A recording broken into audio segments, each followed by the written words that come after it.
Hello, everyone. My name is Jeff Horowitz, and I head up the BofA Securities real estate team. And I'm honored to be here with some terrific panelists for NYU this year again, as our first time doing this by recording. Hope you enjoy it. We've got a great topic today. It's called Going on Offense, Implementing Strategy and Purpose Through M&A and Other Big Chess Moves, What to Expect by Way of Public to Public, Public to Private, and Private to Public deals in the coming year. So a great topic with really a terrific group of people who have all different types of backgrounds. What I'm going to first do is start out by introducing our panelists. I'll do it alphabetically. And then after that, we'll dive into hopefully a real fun discussion. So first, we have Eric Bolton. Eric is the chairman, CEO of MAA, one of the largest apartment REITs. He's also director of East Group, and he's on the advisory board of REIT. And Eric has also been involved in a number of large mergers that MAA has done. Second, we have Susan Gibbons. Susan is the CEO and president of New Senior. She also, before that, was an MD at Fortress, where she was responsible for a number of industries. She's on the NAREIT executive board, as well as the Real Estate Roundtable. Third, we have Jackson Shea. Jackson is the CEO and president of Spirit Realty. Before that, for many years, he sat in the chair that I'm in. He was a vice chairman at Morgan Stanley and at UBS, where he was responsible for their real estate business. Fourth, we have Matt Lustig. Matt is the chairman of investment banking North America for Lazard. He's also the head of their real estate lodging practice. In addition, he's on the boards of Boston Properties and Ventas, and has been on a number of other boards as well. Like some others, he's on the board of the Real Estate Roundtable. He's in the ULI, Pension Real Estate Association, and some other things as well. And last is Jeff Olson. Jeff is the CEO and chair of Urban Edge Properties. Before that, he was the CEO of Equity One and had been at Kimco, and in a prior life, a research analyst too. He too was on the board of NAREIT and is the chair of the advisory board for real estate at Johns Hopkins. So I'm going to start to set the table here today and ask Matt to take us really with a big picture up first. And Matt, just give us a sense in this market that we've been in, which is obviously a market where stocks have hit all-time highs in many sectors, real estate, non-real estate, depending on the moment. Just give us a sense of what's going on in the overall M&A market, and then a little bit more into the real estate, and we'll start up there and start to dig down.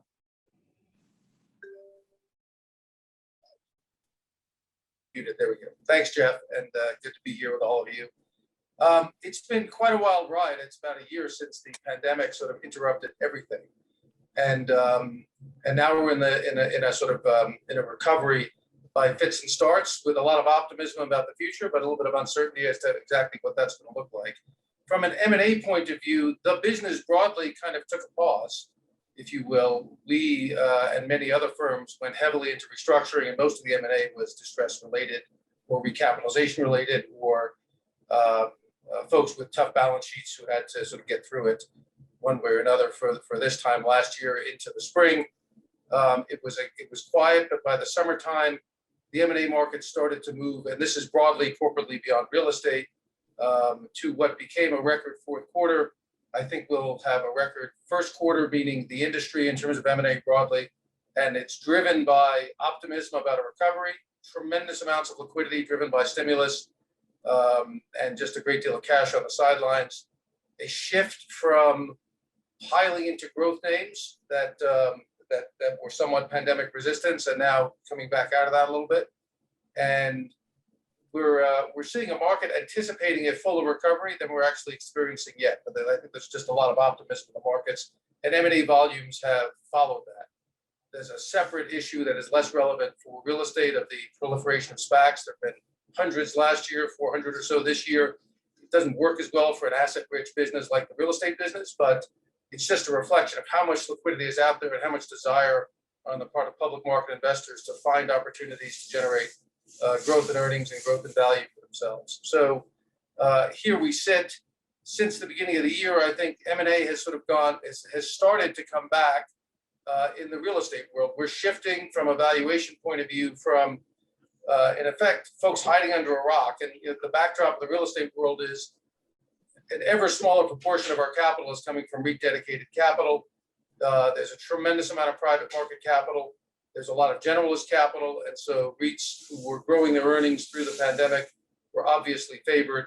And folks who had questions around what earnings are going to look like, what balance sheet's going to look like, got really badly hurt. So industrial, life science, cold storage, data centers, telco towers did super well throughout this, because if you're going to be a REIT investor, that's the only place you can find growth. And if you're going to be a growth investor, you're not touching value.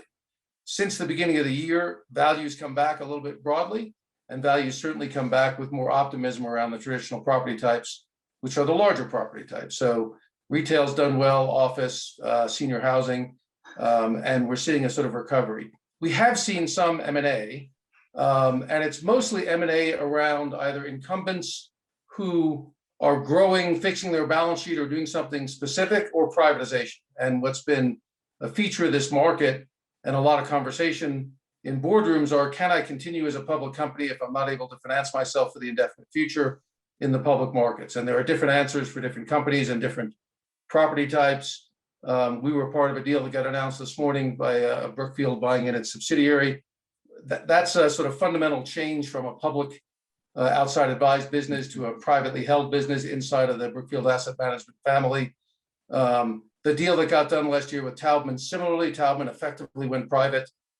Simon didn't change his net exposure. In a sense, he's got high quality regional mall exposure, has the balance sheet to continue through as a public company. So you're seeing folks who can work through as a public company, have the balance sheet, not the short-term need for public capital, do deals.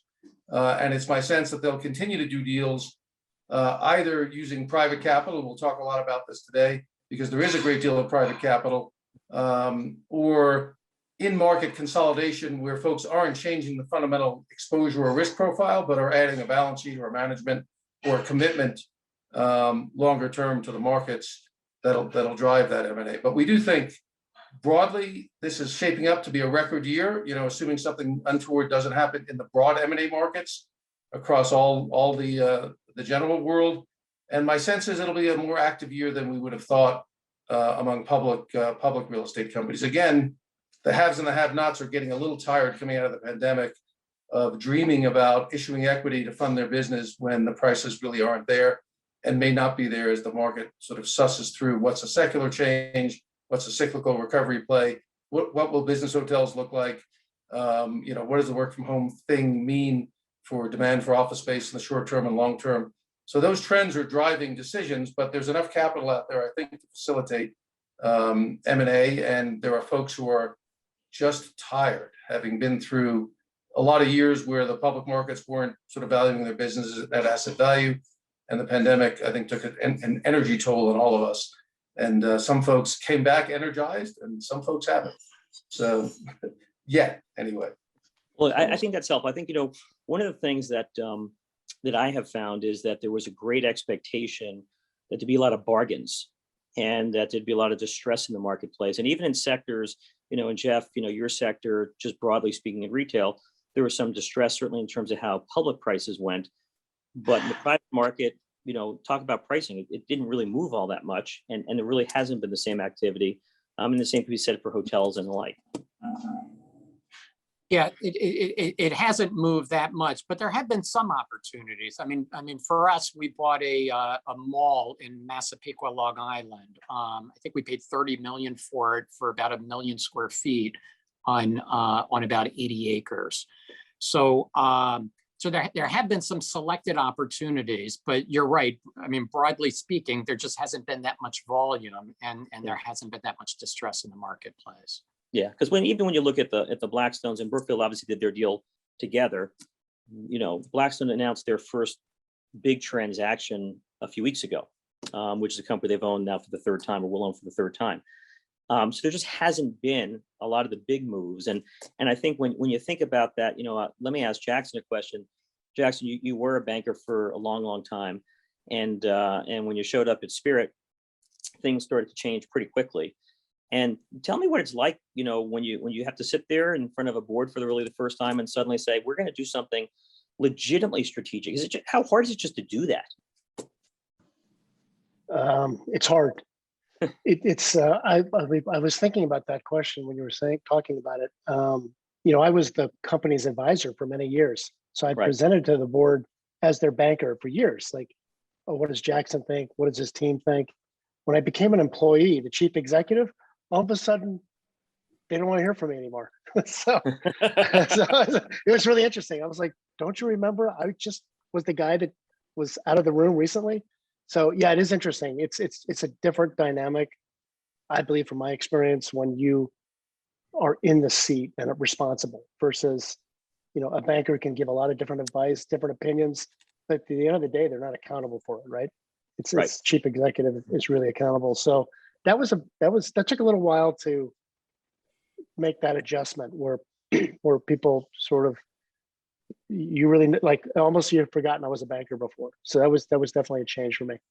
Yeah, but the kind of transaction that you did, and for everyone's benefit who's listening, you wound up really creating a spin and really creating two different companies, and then that company was essentially sold. And so that was, to the title of our panel, that's a pretty big chess move, and really thought out well, executed extremely well. Talk about how it felt then, like, to present that, push that. Was that something popular, unpopular with investors? How does that work? Well, just from the board, I'll just say from the internal spirit perspective, that wasn't a new idea. Actually, as I was a banker before, I had talked about this concept. But when you actually really do it and you tell the board this is the right course of action, it all of a sudden becomes not just an idea, like what happens if it goes wrong.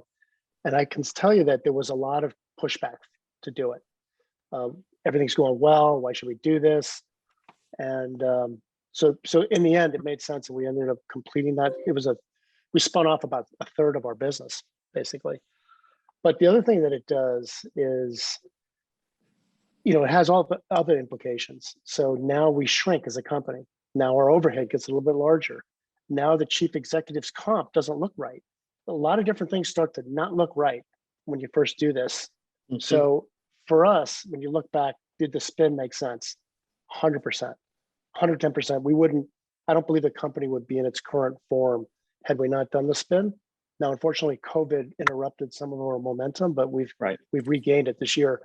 But I can see why now bankers talk about spins and doing different transactions, and why maybe executives and boards are a little bit reluctant to do it. It really changes a lot of things and puts a lot of onus on, did it really work? And if it didn't, basically everybody gets tossed out of the room. And Susan, you were in a little bit different position. You were certainly a step closer. You weren't a banker, you were Fortress, but really on the private equity side with a number of industries, and you're really in the transaction business. And then all of a sudden now you're in an entity running it. How do you think differently about making that move or that decision that Jack was talking about also? No, it was resonating with me when he was just talking about it. I think it is really different. And for me, on the private equity side, there's always this feeling that you have to be doing something, you have to be buying things. If you're not doing something, you're not doing anything. And when I, kind of transitioned to a public REIT role, I first of all learned that sometimes doing nothing and kind of being slow and steady is actually the right response. And taking a pause, taking a breath, and really looking at the company. So it's just, you have to have kind of a very different perspective. At the end of the day, I do think that having the right mindset applies in private equity or in kind of the public space, but it's a different mentality for sure. Private equity, a lot of times you have a lot of time. You have a lot of time to fix problems if you see them. You have 10-year horizons oftentimes. And public companies, you're getting up there talking to investors, as we all know, every 3 months. And so it's just a very different mentality. Similarly, we actually decided last year, right before the pandemic, to actually sell about a third of our business, which is, in the REIT world, selling a 30-year business feels like the wrong thing to do to get smaller. Right. But in our case, it was actually 100% the right thing to do. It allowed us to start tackling our balance sheet. We've got a very, over-levered balance sheet, still do, but it allowed us to start, addressing it and kind of getting out of some of the assets that were underperforming. So it's just a very different, landscape between kind of private and public, worlds. I do think, as I always say to people, sometimes it's great to be a private equity investor, and sometimes it's great to be in the public space. And so it really depends on where you are in the cycle and kind of where, where things are kind of more broadly. Yeah. Jeff, And one thing to follow up sorry. on Susan's point, one thing I found was an interesting process for us when we went through our spin transaction, because it was such a substantial transaction. The public investor mindset is obviously very different than private investor. And so we sort of saw two divergent groups come into our stock. A couple very active long only that really believed in it, took the time to understand what we were doing, just doubled down, significant ownership. And then we had a whole slew of hedge funds come in. And of the hedge fund group, there were some that were long our strategy and some that were totally diametrically short. And so we were dealing with this constant public opinion poll where people that were talking their book on the hedge fund side, some were pitching, this is the greatest thing, the management team's right on top. And then there were the naysayers, and there was all constant noise as we were going through this process, which took, almost 2 years from start to finish. And so you sort of, but my point is it's very, very disruptive. And so it has to really make a big difference. And Yeah. obviously for us, it was life or death. If we didn't complete it, we just would not have succeeded. But the amount of noise that the way public investing works today, I think on the private side, we would have had a much easier time. You explain to 20 investors, this is the deal. They don't bother you every quarter, Yep. every day, right? So. yeah, and it's interesting on this panel, Eric, you've had the distinction here of not hiving off a piece or two, and you bought companies twice, right? And I guess the first one worked well enough that you did the second one, right? And Right. and so as you think about that, again, it's easy to talk about, certainly from my vantage point, making some of these big moves. When you had your boardroom discussions about a Colonial or your boardroom discussions about a Post, very different companies, Right. and they really changed the complexion of your company, culture. Talk about the impact of that. Talk about how long it really takes to really get back to normal and to even think about the next one. Well, I think that you're right. There were two very different transactions, and the motivations were different. In the case of the Colonial transaction, it was really more focused on, frankly, just getting bigger and taking the advantage of the opportunities surrounding scale and synergy that came from just scaling up. And it was in many ways a simpler transaction in that sense, because we had to retool some things as a consequence of more size and scale.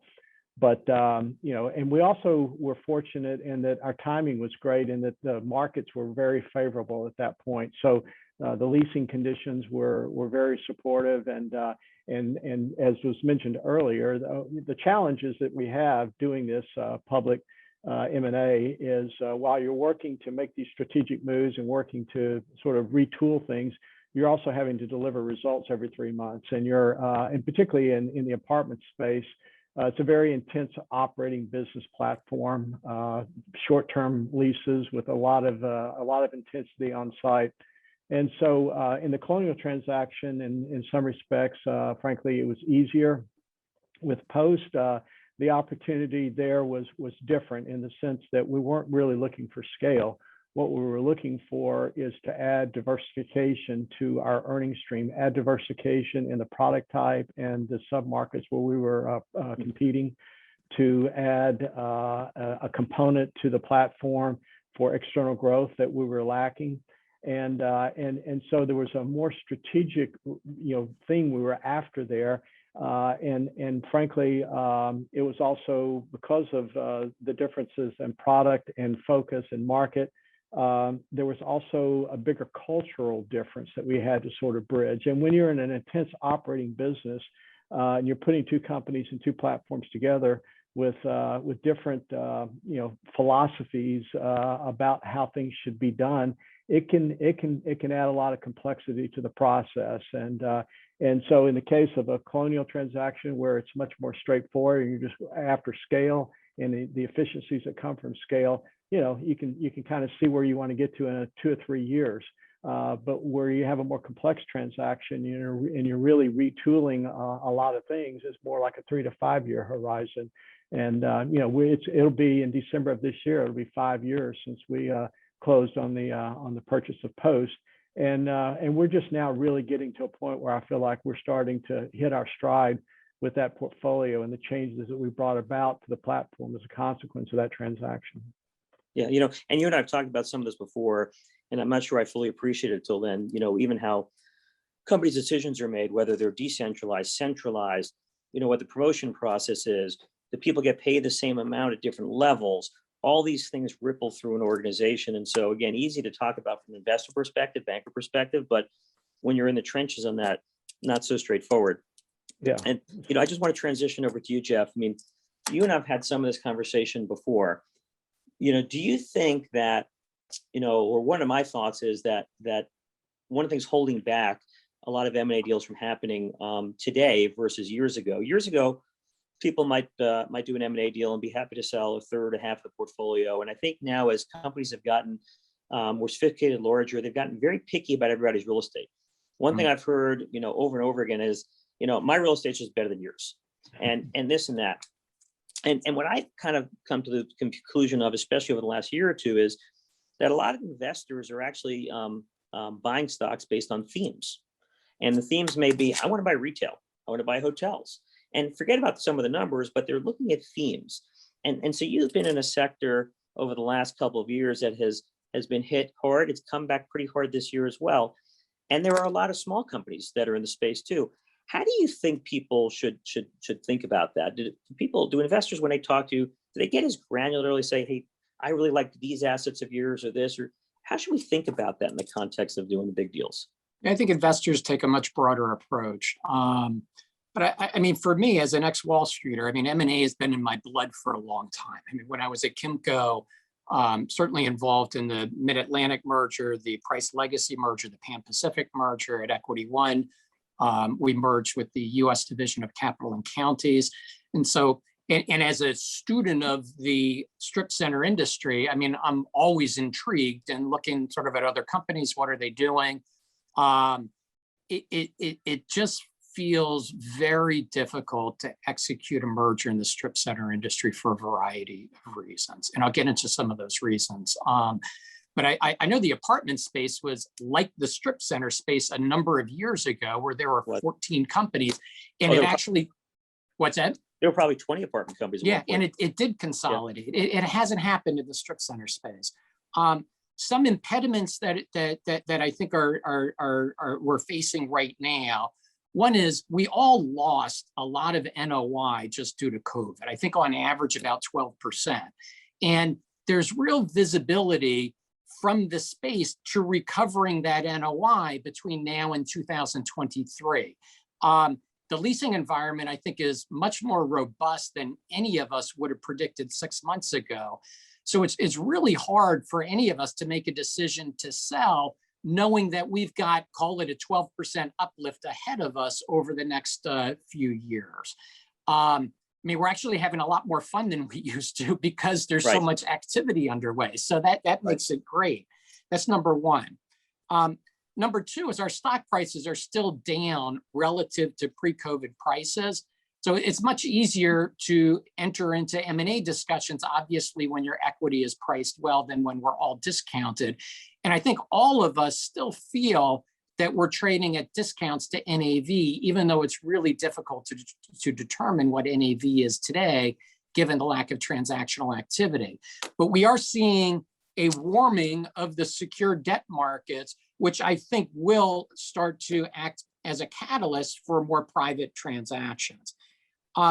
Number three is the private market just seems more appealing to buy from than the public market.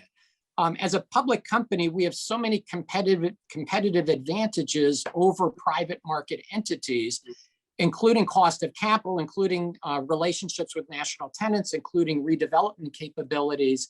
And the space still isn't consolidated. I mean, remember, 85% of shopping centers are still in private hands.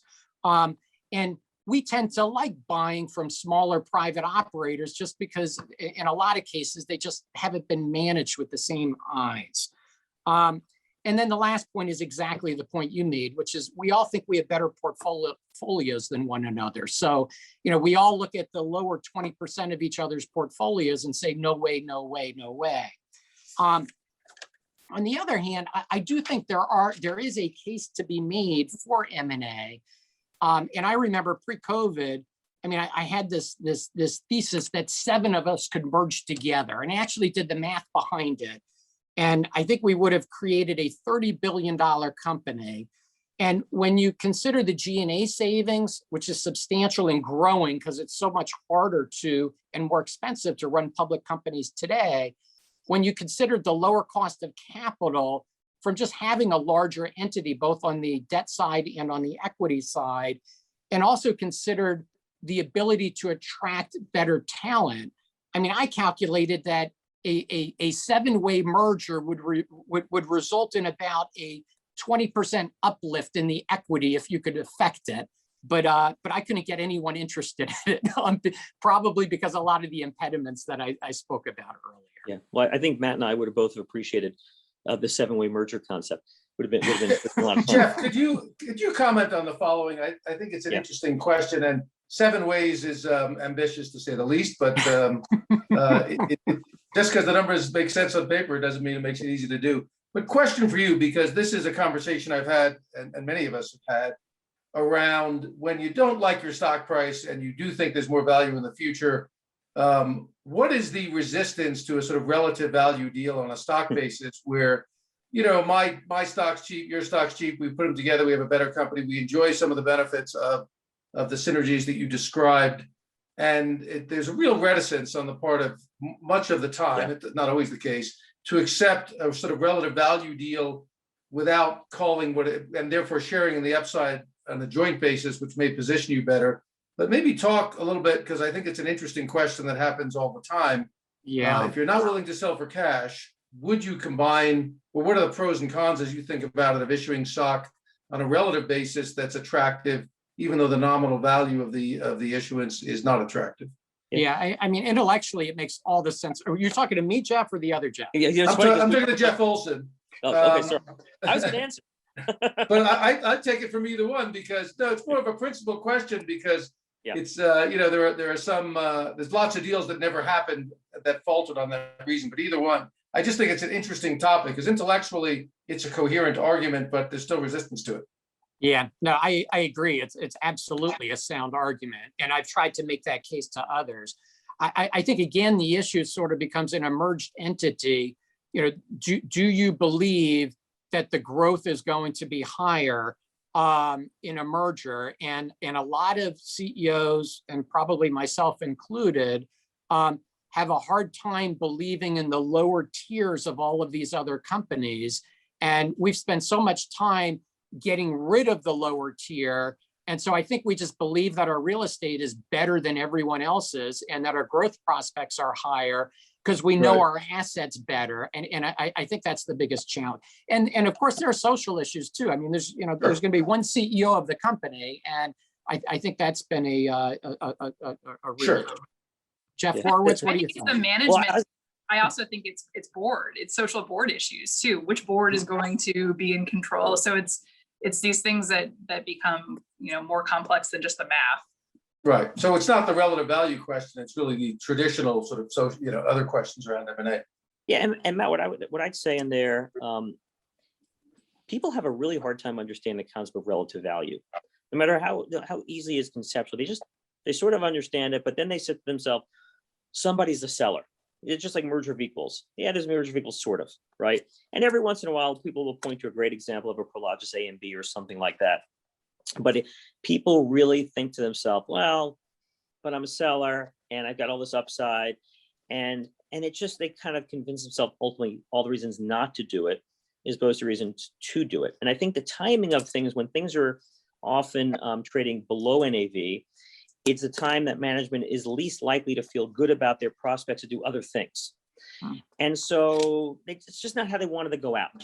Right. And so I think it's tough. I mean, I've had conversations, and to take Jeff's point, you know, a step further with a super easy example, you know, we have a number of companies, for example, that have New York City real estate. And I'd argue their portfolios are very different. And I'm sure if you graph them over a period of time, you'll find that they tend to trade the same discount to NAV or whatever. And I think that to Jeff's point of his 7-way merger, I think a lot of the market would embrace some of these things. I just don't think they're going to happen. And you may see a deal or two here and there. And I think we've all realized over time that M&A is just, it's hard. It's hard to do.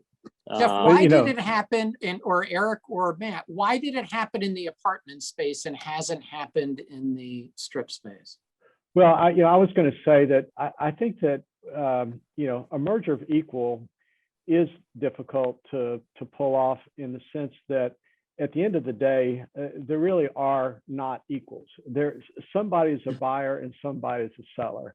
And because, whoever, sort of management team takes the prominent role in the new merged entity is going to view themselves as the buyer, and whoever has a more diminished role going forward is going to view themselves as the seller. If nothing else, that will determine it. And I think that when you have a scenario where someone may be trading at a discount to value and or perceive themselves as ultimately being the seller, going out by not getting a premium for where you're currently being priced is a tough thing to do. And there's already, I could sense a feeling of not sort of being as successful perhaps as you wanted to, and you've got one more shot to make that happen, and that's the M&A event and going out at a premium relative to where you've been trading for some time.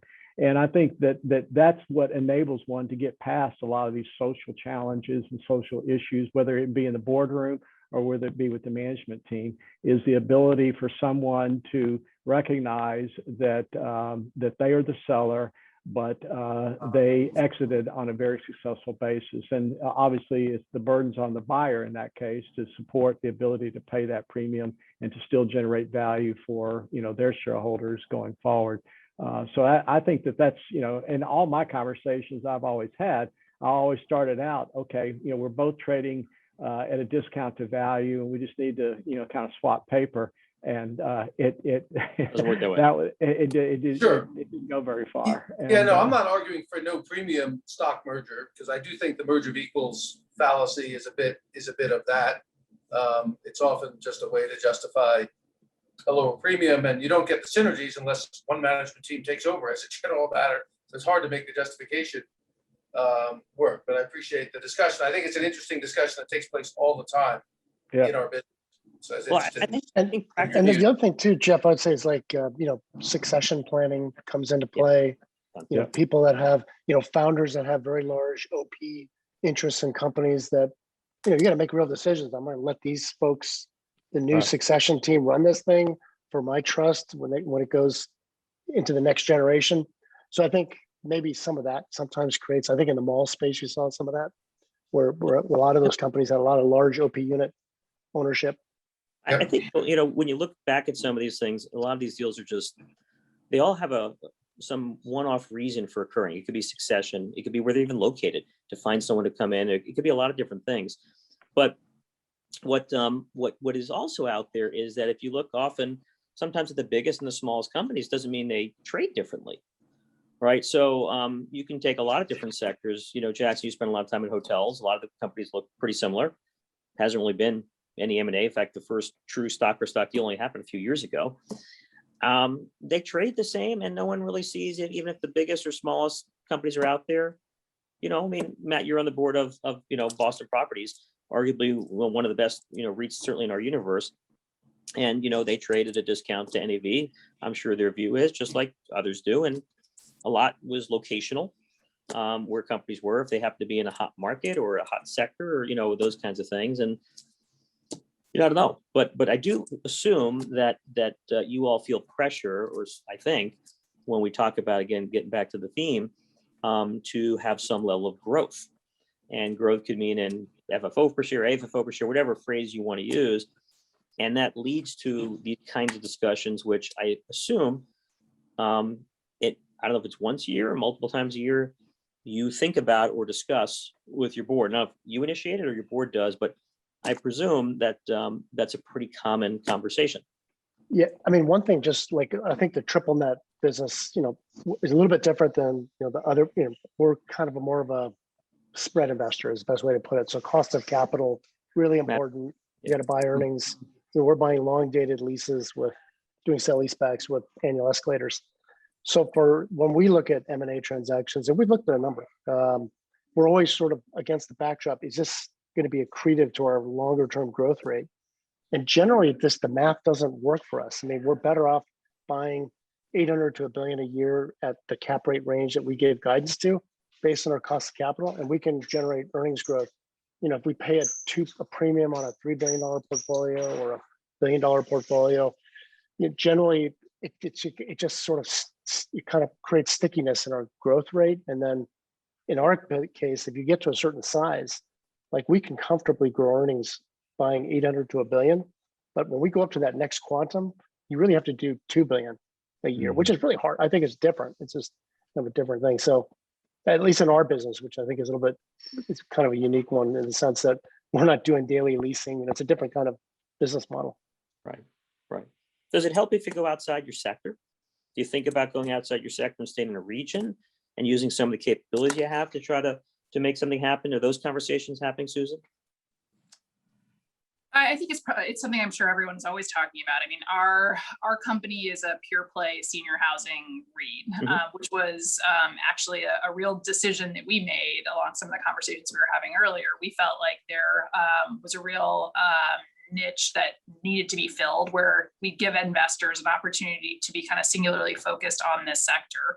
Whereas, other much bigger REITs in our space are more diversified and are in other healthcare asset classes. And so, we thought it made sense, and we still think it does. Of course, as we've gone through the pandemic, we've been beaten up, and senior housing is one of those areas that has taken kind of a big hit through everything. Yes, there's been some recovery, in 2021, and there's, hopefully, lots of optimism out there. We think there is, but I do think it forces something like this, forces people to look at it and say, should we think about diversification? Should we think about other areas beyond where we just are?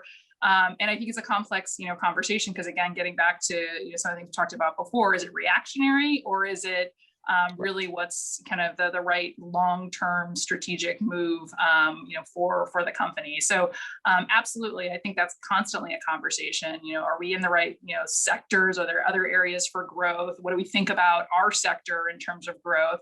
And I think those are kind of things that we're always talking about. Yeah, because it seems to me that it's been hard to do a big transaction in a time of uncertainty where sectors are a little unclear how they're going to play out. So I think I think everyone should understand that. But when we look forward, and there is an optimism, people are getting vaccinated, and you could almost feel revenge travel coming back and everything else, as people just want to go and do things. I think it makes one think a little bit about your core skill sets. And Jeff, your core skill sets are broader than a shopping center, for example, maybe about markets or the like, right? And so, again, I assume that those are conversation topics that one has to debate pretty hard.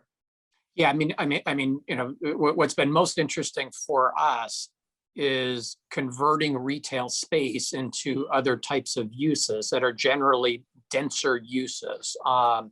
So we just converted our first shopping center in Lodi, New Jersey, to an industrial use. It was about 160,000 square foot building. And we have a number of industrial plays underway right now. I think industrial represents about 5% of our asset value today. There's a real path to double that, and maybe more, because the demand from primarily our tenant base, whether it's Home Depot, Lowe's, Amazon, they're looking for large spaces throughout the New York metropolitan region.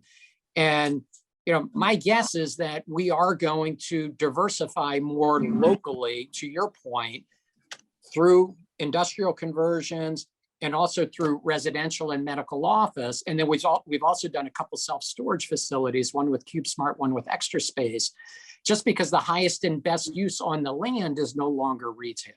And if you think about strip centers, usually it's 75% land, which is a vacant parking lot, and maybe 25% of the land is just on a rectangular single-story building. So it's relatively easy for us to repurpose some of this stuff. And that's where we're putting a lot of time and attention.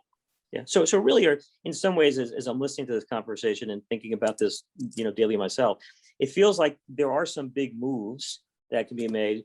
But some of the big moves may be, a group of small moves, right? And I do think that as we look at almost any of your asset classes, I'm sure, Eric, you've been approached by shopping center owners who have mapped, that they could put, some residential there, or Jackson, put some net lease there, or senior housing there, et cetera. So I'm assuming there's some of that comes into play, which starts to get to this diversified entity or diversified skill sets, potentially over time. Well, we are certainly looking at opportunities to repurchase. We're going the other direction. We're repurposing some retail sites into multifamily. So we're not really diversifying out of our business model, but we are taking other components of real estate and repurposing the land for what we traditionally do. But I do think that, sort of back to some of the comments that Susan was making a moment ago, as we think about your question about sort of diverging a little bit out of our lane, I think the burden really is to establish, is there something about the performance dynamics of the company that are changed sufficiently such that you can demonstrate the ability to drive higher value long-term out of each of those two asset classes on a combined basis versus what you could do if they're run separately. Because at the end of the day, capital has the ability to diversify. Capital has the ability to go buy the best, single family, to go buy the best multifamily, or to go buy the best senior housing. And if we choose to take shareholder capital and combine it into a common operating platform with multiple real estate classes involved, I think the burden is to demonstrate that there's true value to be garnered out of that combination effort. Not just seeing, I'm not talking about G&A synergy. I'm talking about literally the ability to drive earnings performance out of each of those asset classes long term that would be superior to what someone can do on a separate basis. Absent that, I think capital's better off to diversify themselves. So Matt, as you think about this conversation we're having, and you kind of reflect on a little bit, does this seem to mean that, clearly there'll be some big moves public to public over time, because there just will be, but are there more apt to be big moves going public to private? Just given the amount of liquidity, amount of capital, and a couple of the size of some of the players. I think so. I think there's as you're sort of intimating, there's a tremendous amount of private capital interested in investing. Companies themselves are, in the traditional asset classes anyway, are having a hard time convincing themselves that issuing equity is a sensible thing to do, given the investment opportunities and the sort of return on capital that they'd be issuing. And so the private markets are an attractive place if you can assemble the private capital. One of the issues with the very big deals are there's not a lot of players out there who can write a check for a very large public company and who are interested in writing a check for a large public company, as opposed to the simpler process of making private market acquisitions, which is less costly, less risky in many respects. Having said that, if it's in a favored property type in the private market, absolutely there's demand, because there's so much private capital to be put to work. One of the dysfunctions in the M&A markets has been this sort of mismatch between capital that wants to own real estate and skill sets and courage and willingness to incur expense to buy public companies, which are essentially very large portfolio. Once they're privatized, anyway, they're essentially large portfolios of real estate that can be leveraged more efficiently in the private markets. But there's still a comparatively small group of players who have access to capital and public market appetite. And I think that's been the biggest limiting factor. It hasn't been demand for the assets. I do think for the last 10 years of my career anyway, we've spent time with very large capital sources trying to help sort of bridge that gap. We'll see when it happens in scale. It does happen occasionally, but I do think privatizations will be big. And much of the M&A we've been involved with through this has been effectively privatizations of large companies where there's been a part of it. Brookfield take private is it's going into a public company, but it's effectively ending the life of Brookfield Property Partners once it closes as a separate public entity, which, among other things, was a bit of a conglomerate. It owned the old GGP, a big office portfolio, plus their LP stakes in the opportunity funds. And as Eric was saying, institutional investors prefer to do their own diversification rather than buy diversified companies as a general rule. So I do think that's going to be a big part of it. I do think they'll be public to public as well. But as you're saying, Jeff, these deals happen because of specifics going on in each company that happen to line up periodically. It's not the sort of thing that, even though we can easily do the math as to why lots of deals make sense, most deals never happen. I do think you're in a period of time though where for the first time in a year you can pro forma next year's earnings. So for a long time, if you're in the senior housing business too, Eric, you had it a little bit easier, but for Jeff and for others, and you just couldn't figure out what next year's earnings are going to be. So how are you going to buy something? How are you going to issue anything if there's no real clarity in the short term, even as to what your earnings are going to be? Now, I think there's more confidence in predicting earnings. There are still big questions around secular potential changes by property type, but you're leasing space. You know what you can do. You can, on a piece of paper anyway, you can pro forma lease up in a senior housing asset, how your margins change, and you're sort of starting to get a feel. It's risky still, it's not perfect, but you can start to do it. So I do think that'll facilitate, and I think the sorts of things you talked about, Jeff, around management succession and others have talked about, those things happen and nothing's happened for a year. And it's hard running a public company. It used to be more fun. Taking nothing away, just access to capital, growth, deals, property. It did. Tell me about it. Tell me about it. The good old days, even if they happened before you had an opportunity to enjoy them, it was a different world to run a large public company. And it's still an exciting, incredible thing to do. But the capital side of it is quite a bit more tricky. And I do think that'll motivate people to do things in advance of what they might otherwise have done. Yeah, I think especially, look, over the last year, your comment about, the challenge of projecting is particularly relevant, and also made it a little bit harder to get the same leverage for certain asset classes as well. And so, I've had this conversation with some of the bigger private equity companies because, no great surprise, but over the last number of years, the companies have gotten kind of big, right? So even the small companies are pretty big. Right. And so it means that the people who can actually buy them are relatively few. And you had to be bold. You had to be willing to, if you wanted to go to Jeff, just to pick on the shopping center space for a moment, 9 months ago, last March, last April, or whatever, and look at where your share prices were, and someone walked in and said, you know what, I'll give you 2x what your share price is, you really probably wouldn't have found that all that attractive. So you would have had to be bold to say, you know what, I'll give you 3x and be willing to take the risk of what would have happened. Now, in retrospect, that would have been a great bet, but that's a hard bet to make too. And what I found is that when people are spending, $10 billion or something like that, whether you're private or public, you got to really think about it, right? So it's not the easiest decision to make. And there are a lot of structural expenses within all these companies too, right? So if you go to a private group and you've got a bunch of investment grade debt, chain of control cost, all these different things, transfer taxes, they all add up and make it a little bit tougher. But it feels to me, and one of the questions I'll leave with here, because I know we're going to run out of time here shortly, is the pressure from investors for that consistent something. And Jackson, as you mentioned a minute ago, your market is liquid enough where you can continue to grind them out. And I assume even Matt actually is a board member. I don't know what kind of pressure management teams are put under to try to do something of some scale. And maybe we'll end on that one, and we'll wrap up after that. So back to me. Sure. Okay. Sorry. Wasn't smooth. Yeah, no, there is. I think Susan, you made the point. Consistency is really important. Like we like to live in this idea of no surprises, right? From an operating standpoint, from a shareholder standpoint, from a board standpoint. So we give a lot of care and attention, like all these companies, all our peers here, on guidance, on acquisition guidance, disposition guidance, what the metrics are going to be. So I know my large investors don't want zigging and zagging. Don't chase shiny objects. Stick with your core strategy. But when an opportunity comes up where you can accelerate earnings, redefine something that would take 5 years to do, that's when I think they want us to really dig in and look at it. And so it's far and few, I think, for us. I don't feel the pressure necessarily.